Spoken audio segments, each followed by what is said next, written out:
જય માતાજી મિત્રો, સ્વાગત છે તમારું અમારી નંબર 1 ગુજરાતી રસોઈમાં।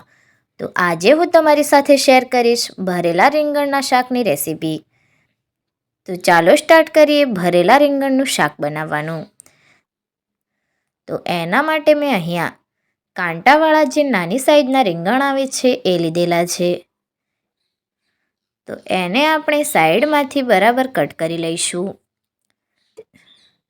તો મેં અહીંયા ભરેલા રીંગણનો મસાલો બનાવવા માટે 3 થી 4 જેટલા લીલા મરચાં લીધેલા છે અને થોડા કોથમીરના પાન લીધેલા છે। એને આપણે ખાંડણીમાં એડ કરી દઈશું અને એની અંદર આપણે થોડું જીરું એડ કરીશું। હવે બધી જ વસ્તુને બરાબર ખાંડી લઈશું।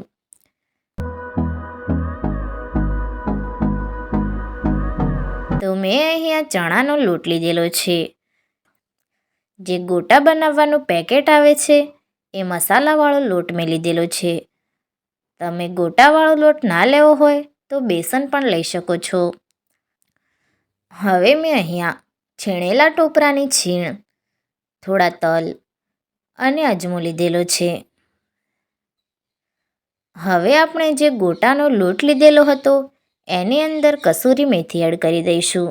હવે આપણે જે લીલા મરચાંની પેસ્ટ બનાવી હતી એને એડ કરી દઈશું। 1 ચમચી જેટલો હળદર પાવડર એડ કરીશું। સ્વાદ મુજબ મીઠું એડ કરી દઈશું।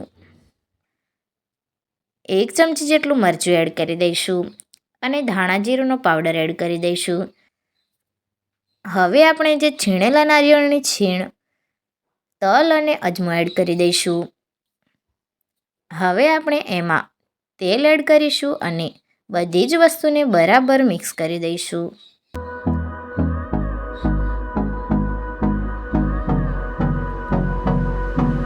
આપણે એમાં થોડું પાણી એડ કરીશું અને બરાબર મિક્સ કરી દઈશું। તો તૈયાર છે આપણો રીંગણમાં ભરવાનો મસાલો। તો આપણો મસાલો તૈયાર થઈ ગયો છે।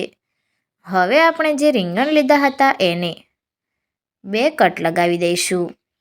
તો અહીંયા બધા જ રીંગણને મેં કટ લગાવી દીધા છે। હવે આપણે જે મસાલો બનાવ્યો હતો એને રીંગણની અંદર ભરી લઈશું। તો તમારે આ રીતે મસાલાને ભરી લેવાનો છે।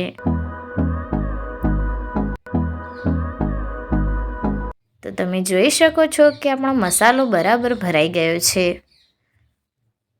હવે મેં અહીંયા ગેસની ફ્લેમ ચાલુ કરીને એના ઉપર એક કઢાઈ મૂકી દીધી છે। એમાં આપણે તેલ એડ કરીશું। આપણું તેલ બરાબર ગરમ થઈ જાય એટલે હવે આપણે એમાં જીરું એડ કરી દઈશું, રાઈ એડ કરીશું અને રાઈ ફૂટી જાય એટલે હવે આપણે એમાં હિંગ એડ કરી દઈશું।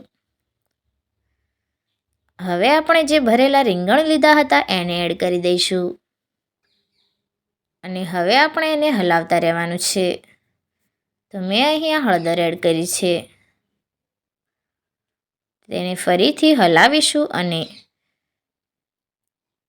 એના ઉપર ઢાંકણ ઢાંકીને આપણે 5 થી 10 મિનિટ સુધી એને ચડવા દઈશું। તો આપણે 5 મિનિટ જેવું થઈ ગયું છે તો ફરી પાછું ઢાંકણ ખોલીને આપણે ચેક કરીશું। જો તમને સહેજ રીંગણ કાચા જેવા લાગતા હોય તો તમે સહેજ પાણી એડ કરી શકો છો।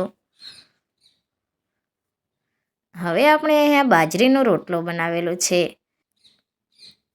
કારણ કે ભરેલા રીંગણના શાકમાં બાજરીનો રોટલો ખાવાની બહુ જ મજા આવે છે। તો તૈયાર છે આપણું ભરેલા રીંગણનું શાક અને બાજરીનો રોટલો। શિયાળામાં બધાને ખાવાની મજા આવી જાય એવું ભરેલા રીંગણનું શાક અને બાજરીનો રોટલો।